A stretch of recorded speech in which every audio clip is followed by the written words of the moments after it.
On a personal level, I would definitely feel responsible if I had somebody come in my court I knew was using. I said, well, just go on home. And next night they do some drug that has fentanyl in it, and they overdose. I'm Matt Handy, and you're listening to My Last Relapse. So first, let's just talk about who you are, what you do, and then we'll get into some detail. Okay. My current title at this point is a senior district court judge.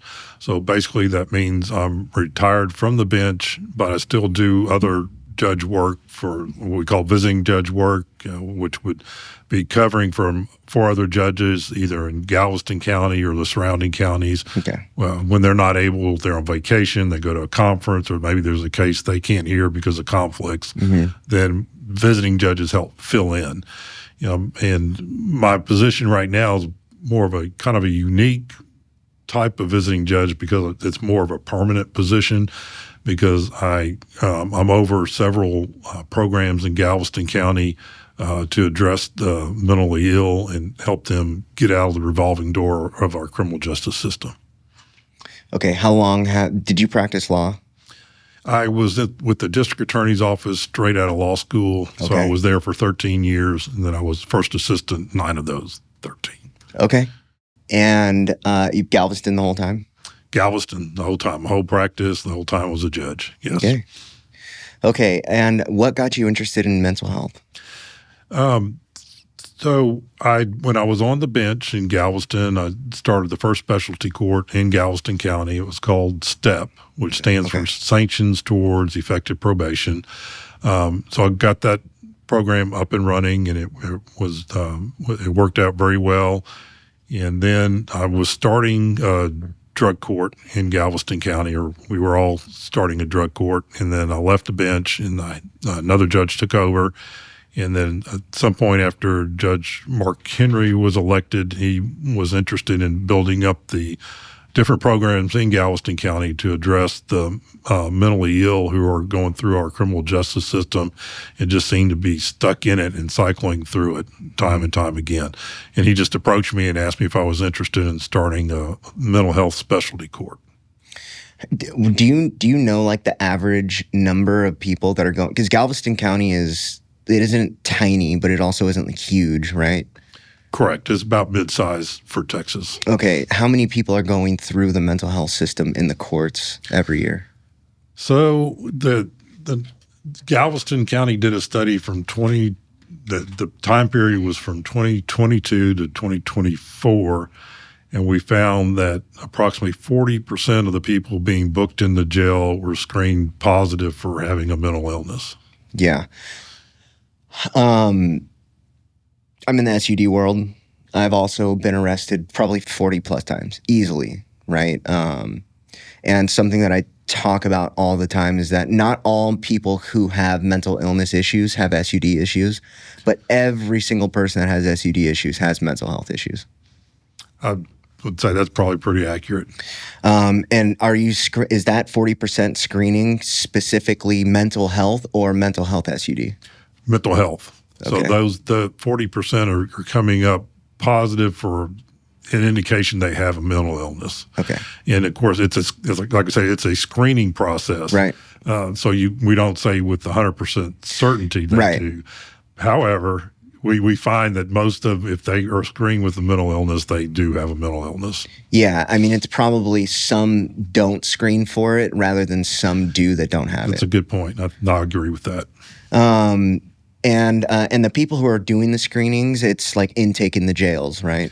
Exactly. It's right in the beginning of the booking process. Yeah. And so this is where they actually have to go through a pre-screening to get okayed to even go into the jail, correct? Right. Okay. So does Galveston have a jail, or is everybody going to Harris County? So no, the Galveston County has a jail, and it is in Galveston. Oh, okay. Yep. Okay, so everybody travels to there to get booked. Right. Okay. Is there at least part of the screening process that can exclude them from being accepted into the jail? If they're mental, just medical though, not mental illness? No, correct. Medical, definitely, yeah. If they have a medical issue, they'll divert them to a hospital. But mental illness, no, it's just a matter of finding out about the mental illness and the extent of it. Right, the severity. But they will be booked in whether they have a mental illness or not. Yeah, somebody said it a long time ago to me. They were like, the biggest mental health facilities in each county are the jails. It's very accurate. Yeah. And then they were like, the biggest mental health facility in the world is LA County Jail.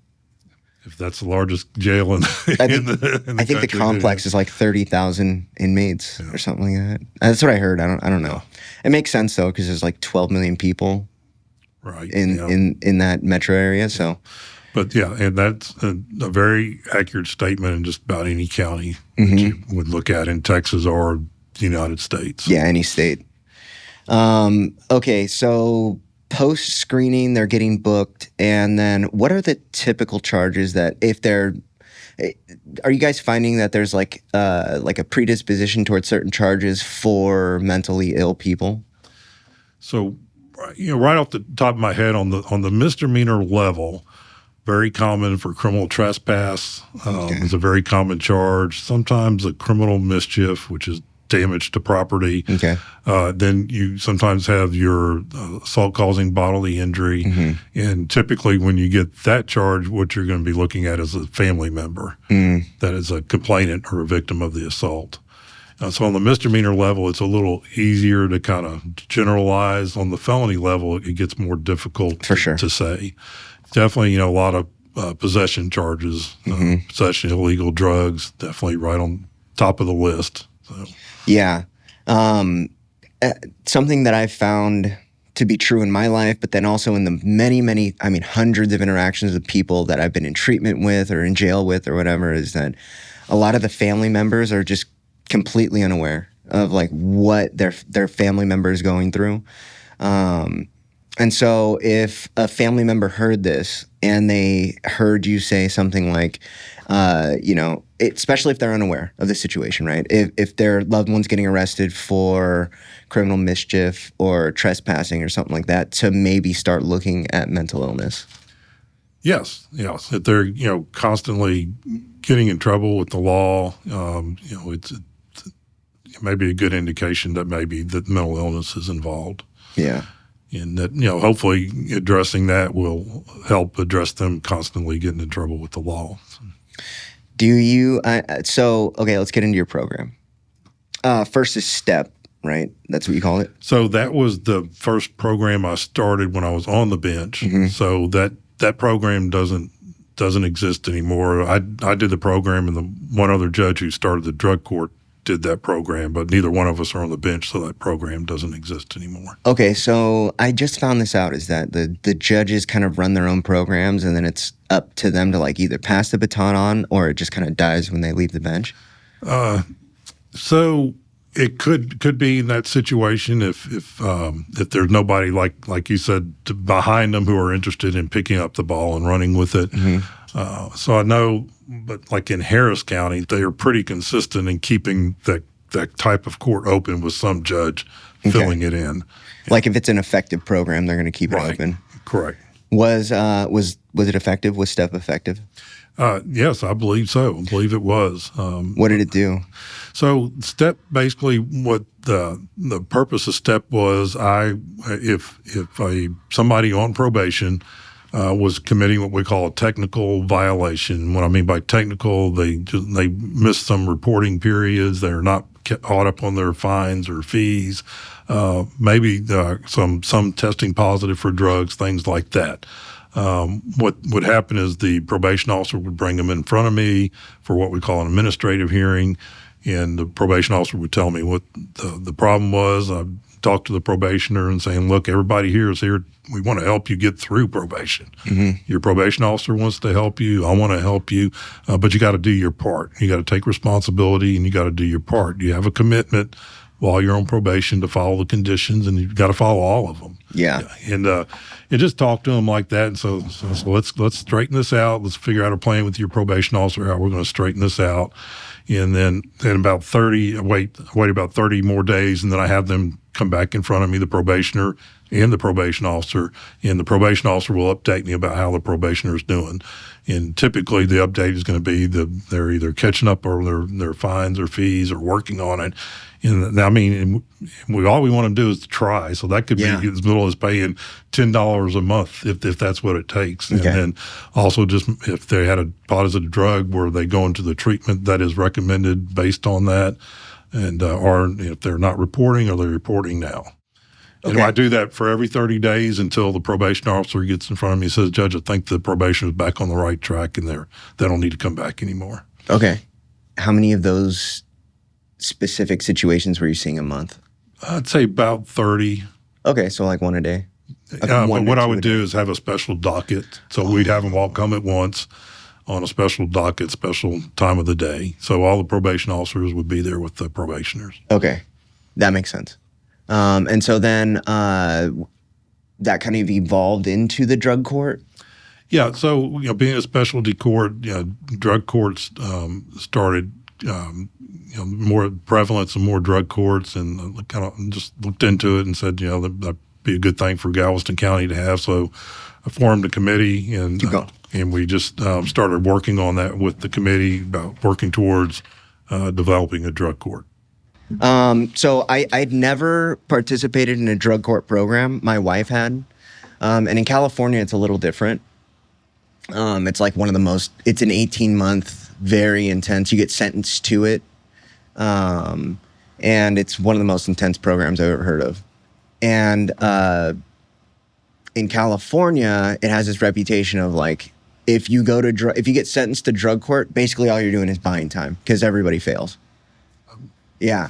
It's like it's like a setup almost, like everybody wants to avoid going to jail right now. So they'll take drug court to kind of like offset the amount of time that they're going to do or whatever. But it's very hard to complete it in California. That surprises me. Yeah. Because in Texas, and from the ones that I know of, they're pretty successful programs. Oh yeah, no. When I found out about Texas drug court, I thought it was just the same thing. And then I started hearing about it and talking to judges and talking to people that have participated. I was like, oh, this is something totally different. Totally different. Yeah. Very successful. Okay, so were you guys keeping track of numbers and like watching success rates and outcomes and doing all that when you were dealing with mental health? So on the mental health area that I handle, I have several different programs. One is on the felony level. There's the mental health specialty court, and so that's just like the drug court. Same idea, except we're dealing with people with mental health challenges. Okay. And then on the misdemeanor level, then we have the misdemeanor mental health docket, and it's different from the specialty court. And a couple of differences are the specialty court is voluntary. So the person has to voluntarily come into the court. They have to want to come into the court, and that's based on the law too. And then also a big difference with the felony specialty court, we're maxed out at 30 participants. So once we reach 30, we're capped out. Okay, and then but on the misdemeanor level, do you have wait lists for that then? Actually, no, we don't. We've been pretty keeping it below 30, anywhere from 20 to 28 at this point. Okay. So that hasn't been a problem. But on the misdemeanor level, the misdemeanor mental health docket, it's almost just the opposite. It's not voluntary. If you're charged with a Class A or B misdemeanor and you have a mental illness, you're routed to that docket in front of me. And so it's a big difference between the two. Yeah. But I think it's a good way to address the different populations, the felony versus misdemeanor. Yeah. I mean, so the whole court system in Texas kind of blows my mind because I'm just used to, there is no like elected judges in California, right? It's like, I think like the county, there might be a couple positions of judges that are elected, but the average judge is appointed. And then all of these there are no specialty courts. It's just, these are specific courts, right? There is no like specialty juvenile court. We actually have a full juvenile court system. But You have to get these approved, right? So yeah, they are. You have to file with the state that you are that you're a specialty court, and you have to meet certain characteristics and elements to be a specialty court. Okay, and it's just like as you see a need, then you can be like, oh, I need to do this, or like I want to do this, right? Right. Correct. So as far as the mental health, the mental health component of SUD is, in my opinion, right? This is my opinion, is that we aren't as efficient as we could or should be, right? And ultimately, what ends up happening is that there's recidivism inside of the treatment world too, right? Where there's this statistic out there right now that says that 1 out of 10 people will get clean for 1 year. And then of that 10%, 1 out of 10 will stay clean for 10 years, but they have to go to treatment 7 times first. So it's 98.5% of people will relapse 6 or 7 times before they ever get clean for 1 year, right? And at that point, what ultimately is signaling to me is that either treatment is ineffective or there's something that's being unaddressed. And I think that it's a little bit of both. But one of the things that is going severely unaddressed is the mental health part. You go to treatment and they want to talk about the spiritual side or like the decision side, the actual, the decision-making process of addiction, right? But there is mental health parts where this is what typically happens. Somebody will go to treatment and they will come out with 5 diagnoses, right? It'll be like depression, anxiety, and then a few other ones. And then they're on the medication to reflect these diagnoses as well. So then what ends up happening is somebody that's been clean for 2 weeks that gets a depression, anxiety diagnosis. Well, everybody that's kicking drugs is depressed and has anxiety, right? So then they put them on these medications that are for depression and anxiety. But then the way that these medications work is if you don't actually have clinical depression or clinical anxiety, they will give you anxiety or depression, right? And so now you've got a bunch of people that are dealing with downstream effects of medications that don't actually have the diagnosis. They were just coming off drugs, right? Does it make sense? Yes. Okay. So then these medications were typically designed for anywhere from 6 months to 2 years, and people are on these medications for 10 years plus, right? And so there's a bunch of things that are going on within the SUD world that are exacerbating mental illness, right? And my criminal experience and like my criminal career, it really, really took off after my addiction, right? I wasn't getting arrested before I was doing drugs. I started getting arrested after I was doing drugs. But one of the things that definitely happened was as my addiction kind of plateaued, my criminal behavior skyrocketed, right? And I think that there's something going on that's similar with a lot of mental illness where people's addiction kind of plateau, especially as things get worse, right? They find this like happy medium of like, I don't want it to get worse, but I don't really want to stop doing drugs enough to make it get better. But then their mental health just skyrockets. Like their mental health symptoms skyrocket. Right. And so there's all of these things that kind of I point to as far as these conversations, and at least what we're trying to do at Harmony Grove is like we're trying to stop certain things from happening. And one of the things that we're definitely trying to stop from happening is people getting on medications that they don't need to be on. Right. With mental health court, are you guys dealing with the medication or like are you advocating for medication or how are you dealing with it? Yeah. So when the person is being screened to come into the mental health court, we have a clinician who does an evaluation and will diagnose them about whether they have a mental illness and if they do, what the mental illness is, and then of course from there they'll we rely on a psychiatrist or somebody who's qualified to prescribe the medicine to decide what medicine to prescribe. Okay. So whatever the doctor prescribes, then we will require the participant to take that medicine. Okay. But I think that's what makes the specialty court, especially mental health specialty court, unique and more helpful than just your other standard criminal justice processes where you put somebody on probation and they have a probation officer, and the probation officer may say, okay, well, I want you to go to this therapy or whatever you want. We have the clinician who's part of what we call the mental health court team. So we review all the participants on a weekly basis, and they come to court at different periods of time. So we're monitoring them very constantly about how they're doing, not just with the mental illness and taking their medicine, but how are they doing if they have the substance use challenge that they have to overcome? How are they doing on that part of the challenge that we need to help them get through? And then we're also helping them, or if they need housing, we're helping them try to get housing.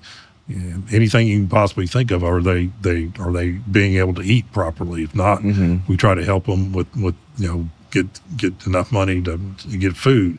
In order to get all that, we're helping them get jobs if they don't have jobs already. Yeah. So it's kind of what we call a wraparound service with them, and it's the wraparound service, and it's the constant monitoring of them and having them come in. And when I say monitoring, it's also a different kind of monitoring, because it's not just a probation officer who does the monitoring. The whole team, which consists of the judge, the prosecutor, assistant DA, clinician, case manager, a peer support specialist. We have one, which is kind of unique for our court, and which really is very helpful. And so we have that, and it increases the chances of them being able to successfully complete the program. And not only do we want them to successfully complete the program, and doing that, we want them to become productive citizens, and we want them to have a higher quality of life than what they had when they first came in. And I think if you have those two things, then you're much more likely to get out on your own, like I said, and become a productive citizen and get out of the criminal justice system. Yeah, I've seen it a couple times where probation really, really benefited certain people. And I've also seen it where I'm actually one of them, right? Where like going to jail completely changed the trajectory of people's lives. Obviously not the first, second, third, fourth, fifth, probably not the first 20, 30 times, but one of those times really made a big change. Right. But probation, I've seen it kind of in Texas, at least. It's not used as like a punitive tool as much as like more of like a way to help people that are under your guys' supervision. Right. Yes, exactly. And the whole concept isn't a punitive tool in of itself. And I tell the participants quite often that, when they do slip up, and we have what, the technical term for specialty courts is response. There's a response to that. But it's a consequence, right? And it's just, I tell them it's like life. Everybody messes up, and everybody has consequences for the mistake. I said, but when we have a response for you, we talk about as a team, what is the best way to get you back on track? It is not a form of punishment. We're here to help you. We're here to help you get through this program successfully. And then when we're talking about what the response is going to be, that's what we're talking about. How are we going to help you successfully complete this program? It is not, and you got to keep repeating it to them, it is not punishment. What does sanction mean? So sanction is, for example, let's say you test positive for drugs.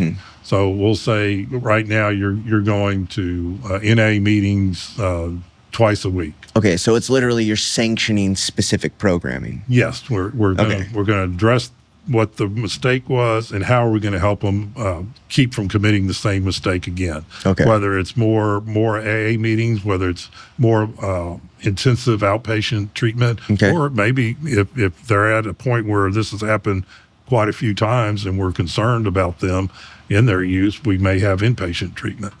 Do you guys ever send people to jail? Sometimes, unfortunately, if we've tried all the softer sanctions, so to speak, and it's not getting through to them, then I'll put them in jail for a couple of days, and and it's not. It's something we, as a team, and I personally, try to avoid as much as possible. But the last thing we want to do is to put them in jail, and because best practices is don't use that as a sanction, because it re-traumatizes them when you send them back to jail. Wow. So we're coming up with ways. We're kind of what I call a young specialty court. So now we're thinking very hard about ways to come up with alternatives to jail. One thing I've used recently with someone who just wasn't getting it is I had them come in at 8 a.m. and then they'd be let loose at 6 o'clock at night for several days. Wow. So we try that, and you can try things like ankle monitors, curfews. You can try things like that, and they're good ideas. My concern is always when you have somebody who's using and they just can't seem to stop, no matter what. Of course, everybody knows about fentanyl being out there. And you never know when they're going to be getting the fentanyl and whatever drug their drug of choice is. And so on a personal level, I would definitely feel responsible if I had somebody come in my court I knew was using. I said, well, just go on home. And next night they do some drug that has fentanyl in it, and they overdose. Yeah, the fentanyl situation's crazy, right? So I got out of doing drugs at about the same time that fentanyl really became a problem. Fentanyl kind of hit early in 2020, late 2019, early 2020, and I went to jail December 28th of 2020. So, but I had watched that whole year, probably 12 to 15 people overdose and die. And then I went to treatment. My best friend kind of followed me into treatment, and I went to treatment for 3 years. After about a year and a half, he was like, I don't got to be here. It was the treatment facility that we went to was insane. And so he was like, I don't got to be here. He left and OD'd a couple weeks later, right? Like a couple times got high and died, right? It happens that fast. And so, yeah, I totally get why you would definitely feel responsible. Have you had anybody overdose on your watch? No. Okay, that's good. Yes. Yeah, I know for people that are in our space, it's just a matter of time, I feel like. Yeah. Especially as it becomes more prevalent. I've heard this. I'm not like hyper aware of the drug market right now. But from what I hear is that slowly fentanyl is edging everything else out. That it's like only fentanyl that's available now. Like people that were historically doing heroin, now all of them are doing fentanyl. People that were doing X, they're all doing fentanyl. Z, they're all doing fentanyl. It's just taking over everything. It's crazy. It is. So what is that list there? So this is a list of all the different programs I preside over and worked on. Okay, let's hear it. Yeah. So I've been over the felony mental health specialty court and the misdemeanor mental health docket. And in between the specialty court, getting that up and running and getting the misdemeanor mental health docket up and running, we got a grant for a misdemeanor mental health public defender's office. So basically what that office does is they represent anybody who's charged with a Class A or B misdemeanor. They have a mental illness and they cannot afford an attorney. So those, they have 3 attorneys, a chief, and 3 caseworkers, and then an administrative assistant in that office. And that's a very helpful office to the misdemeanor mental health docket. I imagine so. Yeah. So because you're adding 3 caseworkers to help anybody on that docket out as far as getting to different appointments, getting them started with our local mental health authority as far as treatment and medication. And so it's just they, of course, the attorneys, they're experts at dealing with individuals charged with misdemeanors, and they have a mental illness now. And being under just one judge, all of them come to me. So there's that consistency. Yeah. And consistency is very, very important. And all these programs, I think the keys to all of them are centralization and collaboration. What I mean by collaboration is, not only do the public defender's office work well with the assistant district attorney in the court, We have our local mental health authority who's there at the docket also. Part of the local mental health authority is a clinician, another case manager, and then, of course, the peer support specialist is also at the misdemeanor mental health docket. So all that really makes it more effective and efficient. Is the peer support worker really, they're just there as like an advocacy role? I wouldn't phrase it advocacy. They're there more for support for the individual, for support. And of course, they're people with lived experiences. Our particular peer support specialist had both a substance use challenge and a mental health challenge that he overcame. And he's giving back, so to speak. Yeah. He's a great guy, productive citizen, living very well. And he's a prime example of what you want people who are going through the system to become. Yeah. Was he a product of your court as well, or no? No. Okay. That would have been cool. Right. Yeah, definitely. Okay. So back to like statistics. Do you keep numbers on outcomes for the people that come through your court? Yes. So on the felony mental health specialty court, we do keep the numbers, and the way we kind of analyze that is first when you start a specialty court, you have what we call a process evaluation, and you do that after 2 or 3 years of being up and running. And the process evaluation is basically look at are your processes correct? Is what you're doing going to be helpful in the long run for the participants? Is it according to what we call best practices?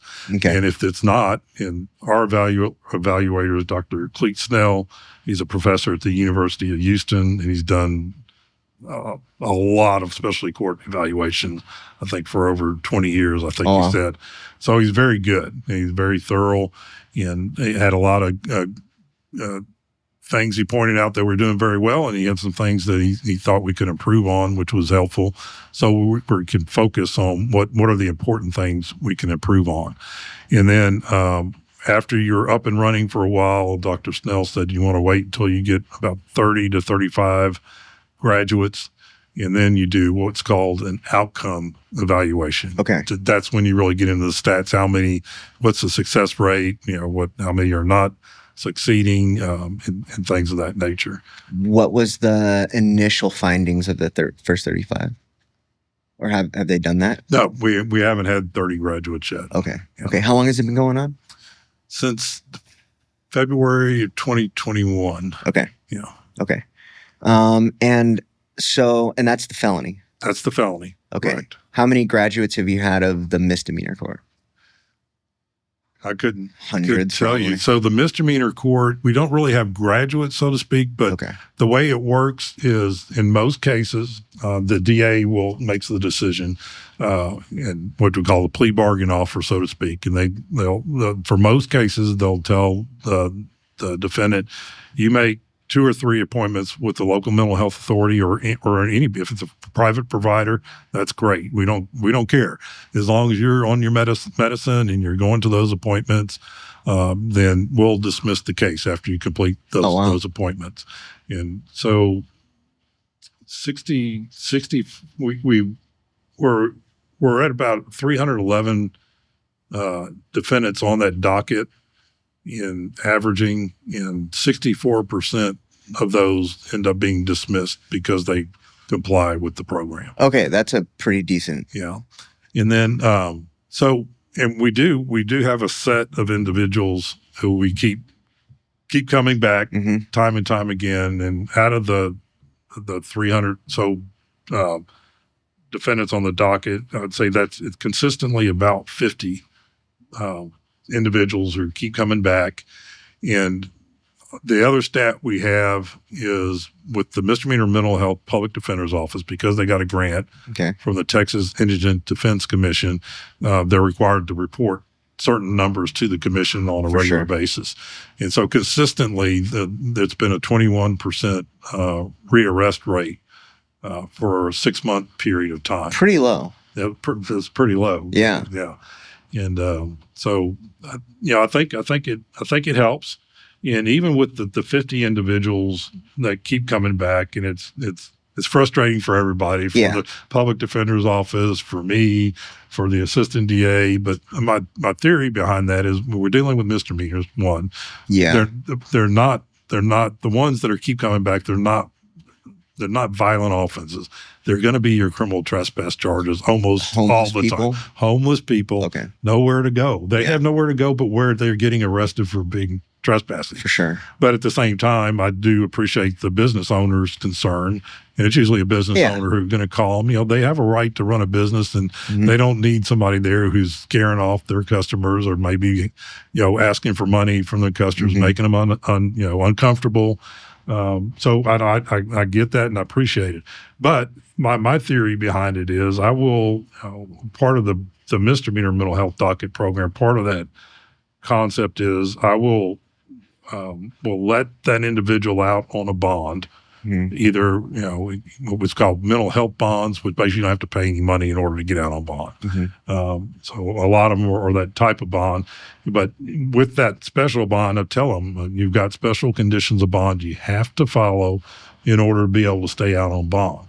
And so basically the conditions are the first few are just basically going either to a local mental health authority, keeping your appointments, all follow-up appointments, take the medicine that's prescribed, no firearms, no weapons, no illegal drugs, no alcohol. You submit to random drug and alcohol testing. And we have a dedicated probation officer who does that. They monitor the testing, and they have them check in with them once a week. And then, so it's the testing, and then the other part about the program that I think helps is when I do release them on a bond, I require that there be someone who is there to pick them up and take them wherever their next move is. And usually that's going to be a caseworker with the public defender's office. And usually where they're going to take them is straight to the local mental health authority to either set up an appointment or a first appointment, or set up getting established with them, or set up another appointment if they've missed them before because of being arrested and things like that. But we're trying to get them connected back into services, make sure they stay on their medicine. And the good thing about what kind of a offshoot of focusing on getting these individuals on medicine is the county jail. We have a great psychiatrist who comes twice a week, I think, to the jail, and she's the one who will prescribe the medicine and make sure they're taking it. And they'll know with our 50 frequent customers what their medicine is, so they know automatically. They don't have to wait until they tell them to get them on the medicine. And so when they come in front of me, they're on their medicine quicker also. So it just all kinds of things like that, side benefits from just all you got to do is focus on the problem, start addressing it, and other things start falling into place to help. Okay, 2 questions. How robust is the mental health system in Galveston County? Well, like our local mental health authority, it's great. I mean, it's excellent. I can't say enough good things about them. When I was first looking into starting the felony specialty court, I went around. First, I studied it. But what is the mental health specialty court? What's it do? Are they successful in general? And I went to different counties around, like Fort Bend County, Montgomery County, Harris County, and talk with their judges and their teams and watch some of the courts. But a common theme when they were first getting started was there was friction between getting the specialty court started in their local mental health authority. But with me, I just went to the local mental health authority. The head guy at the time that was in charge of that type of stuff was Jerry Freshour, and I was kind of preparing myself to have to convince him, that this is a good thing to do, and we can work together. And I just said, this is my idea, and this is what I know about it and what I've heard about it. And he said, okay, that's great.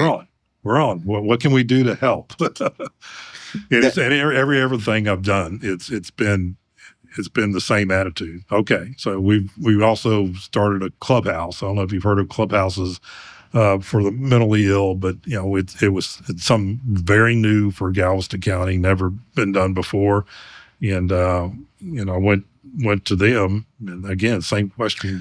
Oh yeah, clubhouse. I've seen there's like lawn signs, right?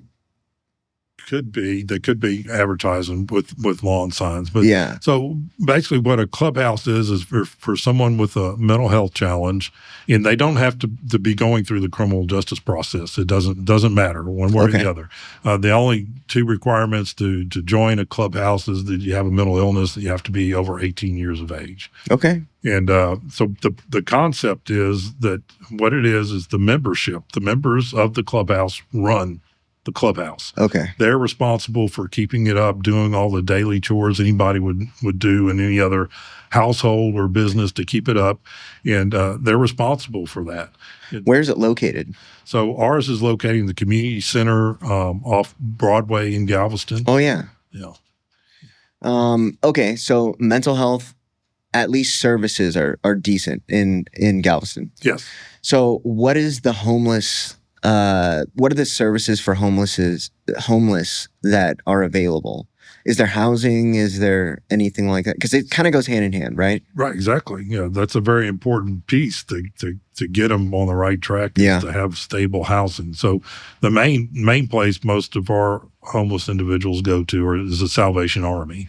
Okay. And now if they join the clubhouse, then of course part of the concept of clubhouse is not only are the members working together to keep that clubhouse going and taking responsibility for it, which leads to, of course, the camaraderie, the socializing, community. Yes, community, very good. And we call it an intentional community.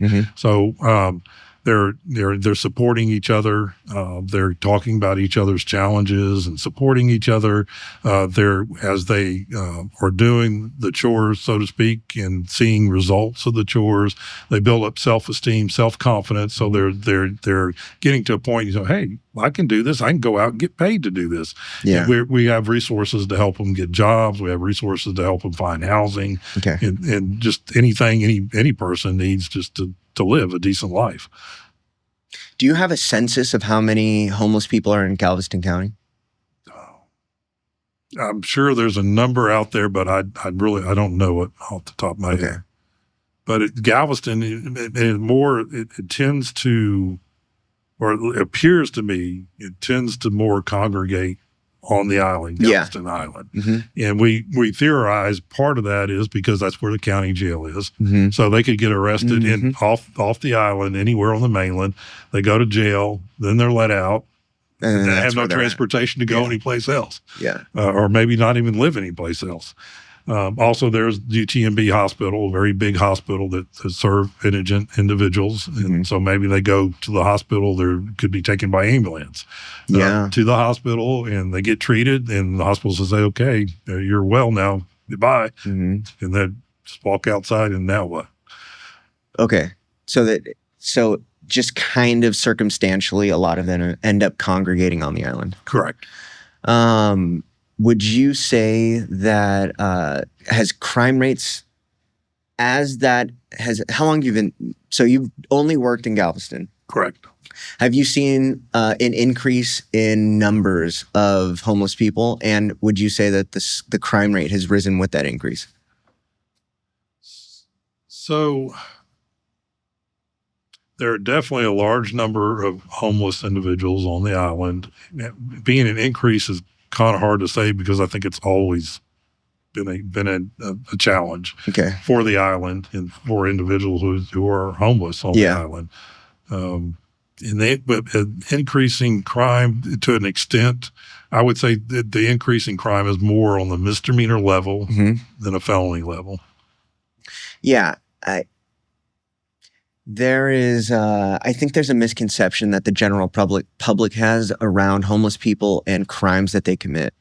I know that where I came from, the average crimes that people were being arrested for, if it wasn't drug sales, was low-level misdemeanor stuff, right? And whether it was like panhandling, trespassing, like you were saying, there was there was like some breaking and entering type things, but it was like if there is a fence up and you cross this fence, they were calling that a breaking and entering. Gotcha. Right. But I feel like a lot of people think that just homelessness necessitates violence. No, violence. Yeah, yes. Violence. That's true. And I just don't think it's as true or as prevalent as most people would think. What do you think? I would just say more prevalent on the misdemeanor level than the felony level. No, I mean, you're saying no, hardly any of the charges are violent. Okay. And typically, if we're going to get the assault, misdemeanor assaults, it's going to be a misdemeanor assault if it's going to be an assault. Is kind of my perception from since I've been doing all this. It's probably going to be against another homeless individual. Okay. Yeah, that makes sense. And those disputes are typically about random things, right? Right. Yeah. I was homeless for a long time. And there's very little interaction outside. Like when I was homeless, I was trying to interact with the general public as little as possible. Right. I was just trying to live in my own little world. And the only time that I was ever really interacting with the general public is when they kind of interacted with me. And that necessitated that most of my interactions was going to be with a lot of other homeless people. Also, though, there was 2,500 homeless people downtown San Diego. So there was a huge community of homeless people.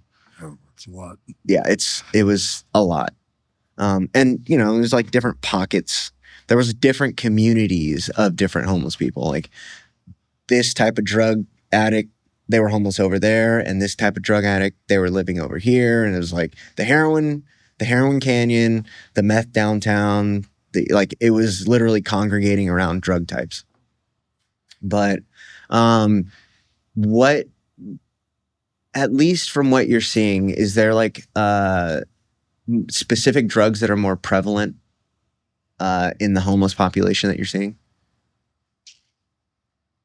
My assumption would be meth. So meth is very common. I can easily say meth is a very common drug. Come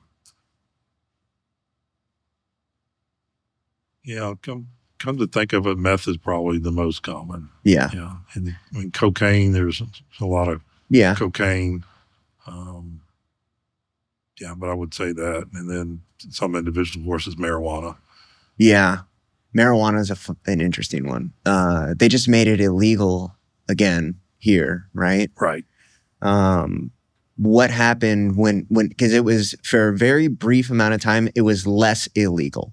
Right. Right. Did that affect what you guys were seeing? Because it was still illegal. It was just less illegal. Just less illegal. Yeah. To me, just from my viewpoint, from where I'm sitting, I didn't notice much of a difference. Honestly, yeah. Yeah, marijuana is an interesting one. And then now with the federal legalization, that's kind of on the chopping block. It'll be interesting to see how that works out. So what other courts? So we talked about the clubhouse. We have another smaller type program, is felony mental health attorney wheel. So basically what that is a list of attorneys who are voluntarily applied for the list and who will represent individuals charged with felonies and cannot afford an attorney and have a mental illness. So basically what the concept behind that is get the attorneys who actually want to represent someone with a mental illness on the felony level, and they're trained to represent them, know all the ins and outs of how to help them, and get a rapport with the local mental health authority, also the case managers and the clinicians, so that they have a communication line that's open up. How can I help this person who's charged with a felony? I want to, I want to try to get them out on bond. If I do, how can y'all help them? How can the local mental health authority help them? And then so just the expertise, the experience goes a long ways. Yeah, and helping a better outcome for those individuals charged with the felonies. And then I do hear what we call felony mental health bonds. It's a special type of bond. Again, you don't have to pay money to get out on that bond. Obviously, you have to have a mental illness in order to be eligible for the bond. Also, just in short, it's going to exclude any most violent type of offenses. Okay. You're not going to be eligible for it. So I hear those bonds, and when if I grant a bond for someone for a felony mental health bond, it's the same concept when I grant somebody for a misdemeanor bond. They're going to have the same basic conditions, and those on the felony level, we may specialize them even more. If they have a drug problem, okay, you got to go get an evaluation, follow the recommendation of the evaluation. When we also have the same probation officer who does the misdemeanor, monitors the misdemeanor bond, also does the felony bonds. And usually if I'm going to have a hearing on a felony mental health bond, the local mental health authority clinician is going to be there and a case manager. Okay. So there's crossover. They're able to see what's going on. Yeah. Who are they going to be looking for? Who are they going to come, tell the attorney, what needs to be done from the next step on. And also the same requirement when I let them out. There's got to be somebody responsible for picking them up, and we got to know where they're going after they're being picked up. As far as funding for, so as far as addressing their, so two questions, I guess. Most people that are kind of accessing these levels of services, obviously going to be indigent, right? Correct. Would you say that the services, like the quality of the service that they are receiving is like a high level quality? So in the service part of it, you're talking about from the local mental health authority? Local mental, I guess let's talk about from arrest to like actually coming back to their first court date, right? They're going to be seeing mental health professionals. They're going to be seeing, who all are they going to be seeing? And is that, so within we live in a strange time, right? Where it's like, if you don't have money, you're kind of relegated to like what a lot of people assume is like a lower level quality of services. So I would say there's a definite no on, as far as our local mental health authority is concerned. I think, very high quality level of service. Okay. And they take pride in their work, and they just do a really good job. And, one of the ways I know that is because, on the misdemeanor level, a lot of the individuals who come back in front of me when, I have them come back about every 30 days to check in with me and see how things are going, how many appointments they've made and things like that. And I'll ask them, how many appointments have you made? How are things going? And 90% of the comments are positive. Okay. About it's a Gulf Coast Center is the name of our local mental health authority. Yeah. Does substance abuse disorder qualify as a mental illness? No. Okay. So, of course, we have a drug court. It's run by another judge, Judge Allisor. But at the same time, for the mental health court, if your primary diagnosis is a mental illness, then you can also have a substance use disorder. Yeah, secondary. Secondary, correct. Okay. And then about the clubhouse, there is no like county employees there? No. Okay. It's a nonprofit. We have a nonprofit board. There's another I call support program. I consider the clubhouse a support program. Mm-hmm. And again, I stress that you can be a member of the clubhouse and not be justice involved. Mm-hmm. But at the same time, you can be justice involved and be involved with the clubhouse. Okay. And there's a program, another nonprofit, it's called Justice Forward. It started in Harris County. And what Justice Forward does is they raise money to give to all kind of specialty courts. I think in Harris County, I want to say they have at least 16 different types of specialty courts. Yeah. So they help those specialty courts fund things that the county doesn't have a budget for. So the county, you can't expect the county to pay for everything for the specialty court. Right. There's got to be limits, right? And they've got to be fiscally responsible. But what the Justice Forward program does is fill in those gaps that the county budget doesn't cover. Things like temporary housing. I mean, very important. Very Massively important to get people on their feet again. Groceries, more long-term things. They'll pay for tuition. For an individual to go to either get a GED or go to higher education.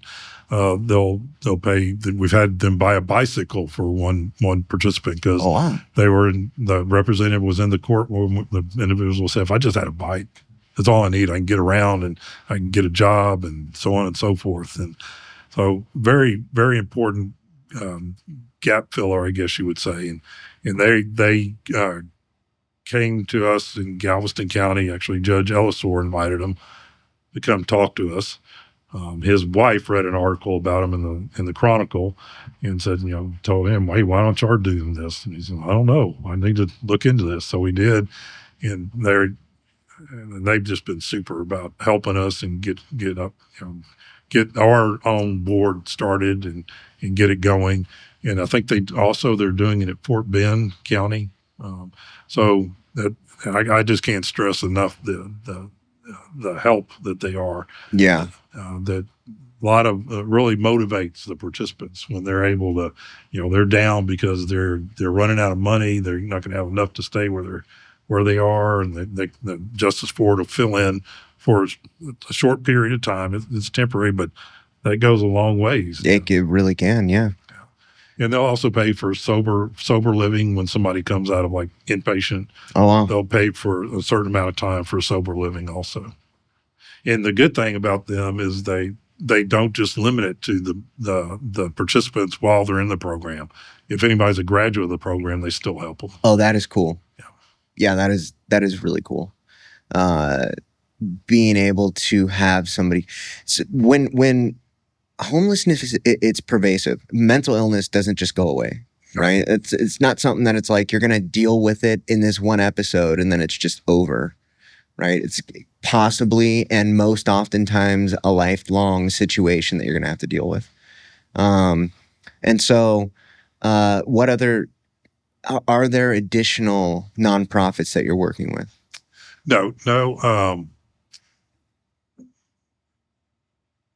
No additional programs that I'm over.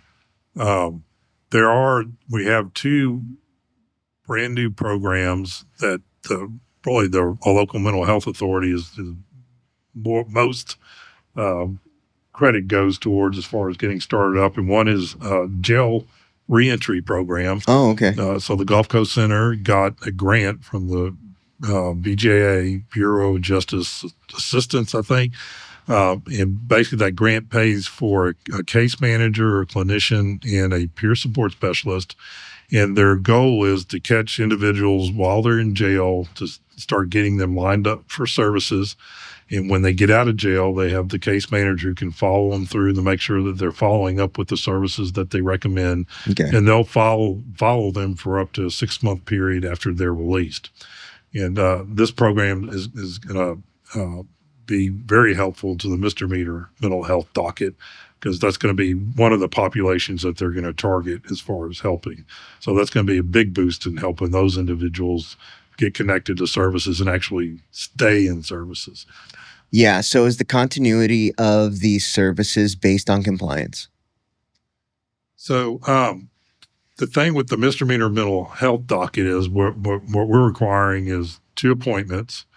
And once they finish those appointments, the case is dismissed. Mm-hmm. So as far as us monitoring them, our monitoring's done. Yeah. So with this program, though, the monitoring will go on for a longer period of time.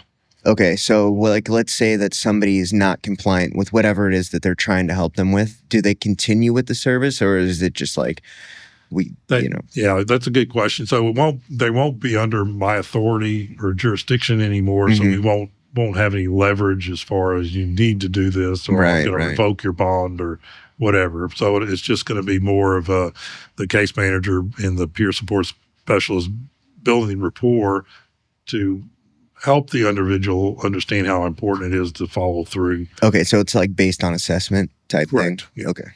Yes. And then the next thing is we're going to be opening what we're calling it the Wellness Center. And basically it's a point where the main purpose is for peace officers to be able to take an individual that they arrest that is obvious to the peace officer that they have a mental illness, and they could be in a crisis at that particular point in time. So instead of taking them to jail, they take them to the Wellness Center.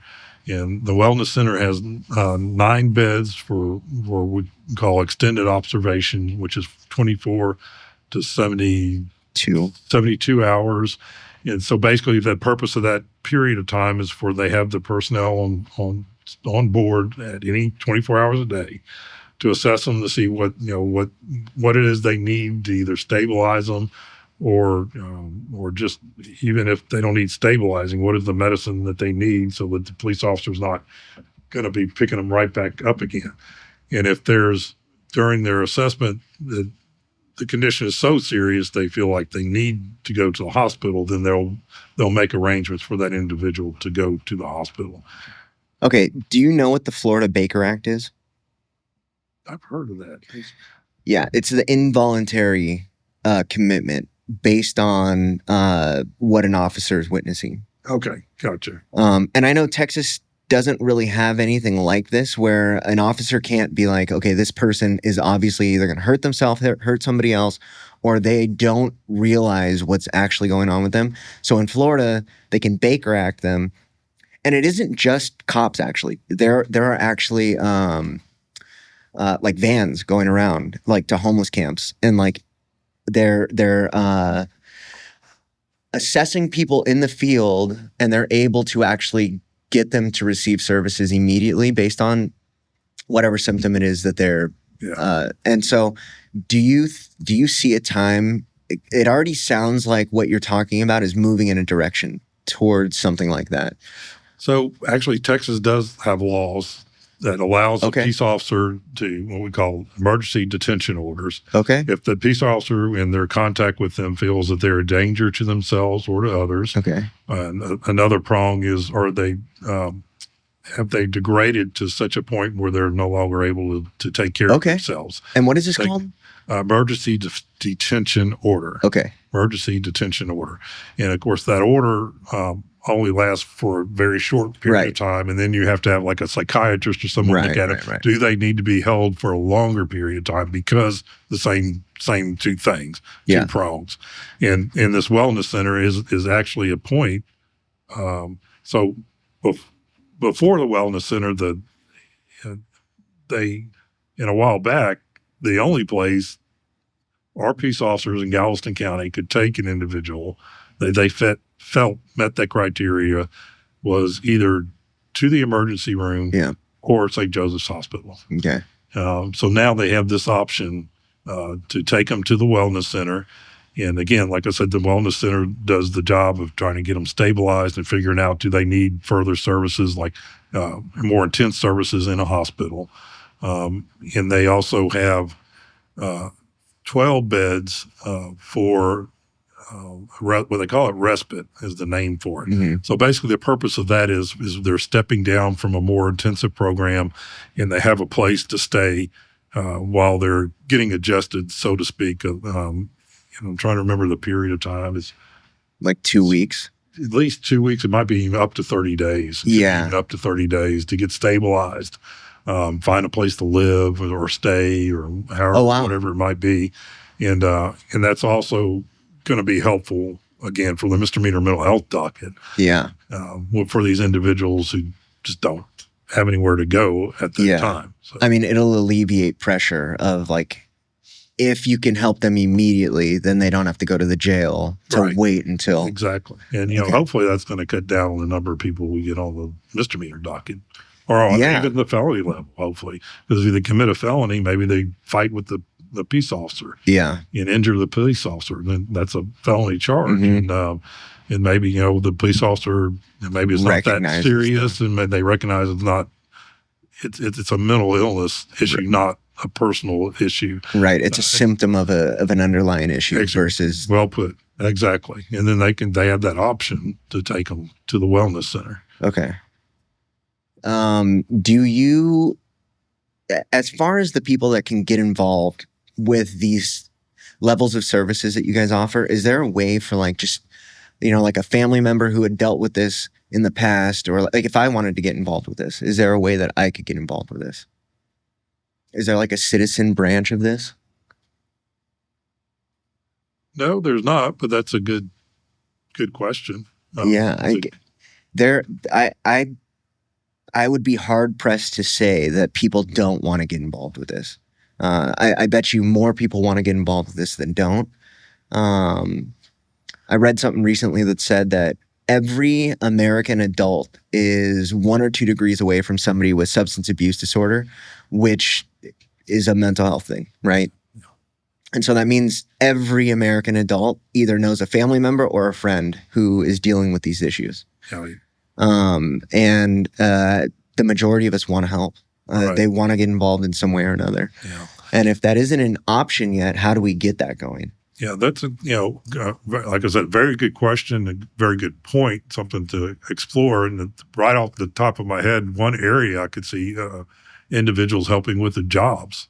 Yeah. Maybe they're a business owner and can help a person get a job to get on their feet and get into the routine of what a job is about, the responsibilities of a job, and either stay with them or be ready to move on somewhere else, being prepared to what the the responsibilities of the job and what that takes, getting up in the morning and going to work and things of that nature. So, even if that individual isn't a business owner and doesn't have a job for them, most people are going to know other people who may have jobs for them. So is there like a mentorship program that Galveston has? No. Okay. We have the peer support specialist, and so that's about the extent of it. Okay. Do you think that would be beneficial? Yes, definitely. Okay. Because that's something that the judge that was recently in here, she does juvenile courts, but it's something that we're talking about some kind of implementation around mentorship, and whether it's people who have either been there and done that or just people who understand the options. But, like in California, they've got Job Corps, where it's like, it's a program that people can enroll in where they give them job training. They give them, they actually like go to a facility and they'll give them like basic job training, and they'll give them like key points of responsibility of having a job and stuff like that. And it's a nonprofit based type thing where somebody started something that said there's a deficiency and there's a gap. Basically, if these people knew what to do, they would do better. Right. But I'd be interested in if that's a conversation that we can have later. I would definitely like to have that with you. Sure. Yeah. And then just to back up a little bit on the wellness center. So the local mental health authority was kind of like the lead in getting all that done. But I got to stress again, the county judge, Judge Mark Henry, all the commissioners on the commissioners court, 100% all behind them trying to address the issues with people with mental health challenges, and the commissioners court, the county judge backed it up with money for this facility. And also Dr. Craig Bonin, Representative Craig Bonin, helped with the legislature to also get even more money to back it up. So it was kind of that collaboration between the which is not easy in this state, from what I hear. Yeah, no, it's not. Okay. No, it's not at all. Because everything has to go through Austin, right? Right. Okay. Well, the funding part of it, yes. Yeah. And then the chief executive officer for the Gulf Coast Center is Felicia Jeffrey, and she's amazing. Okay. Man, that's awesome. Very rarely have I heard of a mental health, at least a court situation that deals with mental health that sounds as effective or as like robust or at least caring as what I'm hearing from you. Yeah. A lot of other places, it's just kind of like they're lost in the general population of the jails. Yeah. So, and I would say, I think Texas is really forward thinking in this area. There's an entity called the Judicial Commission on Mental Health that has been formed. It's been around, well, at least since I started up or was working on the specialty court. And they basically, what it is, they have commissioners, other judges, probation officers, attorneys, you name anybody, people from local mental health authorities on the commission to brainstorm how can we improve our system as far as addressing people with mental health challenges. They put out information booklets. How do you start a mental health specialty court? They put out booklets, how to do other different programs that address the mental illness. So, have you heard this guy's name? No. Okay. I'll talk to you about him after. Okay. He just came on, and I recently found out that, so he is a survivor of a bunch of different stuff. But he's also in recovery, and he's a huge advocate within the system in general of getting like specific programming started in Texas. And he helps write different laws in Austin. And I told him about Judge Griffith here in Harris, and he was like, dude, get me involved. Like, let me talk to her. And so I'll definitely talk to you about him after. Great. Good. But okay, is there anything else? I think that wraps it up. That covers it. Yeah. I really appreciate your time. All right. Thank you very much. Thank you. Thanks for listening to My Last Relapse. I'm Matt Handy, the founder of Harmony Grove Behavioral Health, Houston, Texas, where our mission is to provide compassionate, evidence-based care for anyone facing addiction, mental health challenges, and co-occurring disorders. Find out more at harmonygrovebh.com. Follow and subscribe to My Last Relapse on YouTube, Apple Podcasts, Spotify, and wherever you like to stream podcasts. Got a question for us? Leave a message or voicemail at mylastrelapse.com. If you're feeling overwhelmed or struggling, you don't have to face it alone. Reaching out for support is a sign of strength, and help is always available. If you or anyone you know needs help, give us a call 24 hours a day at 888-691-8295.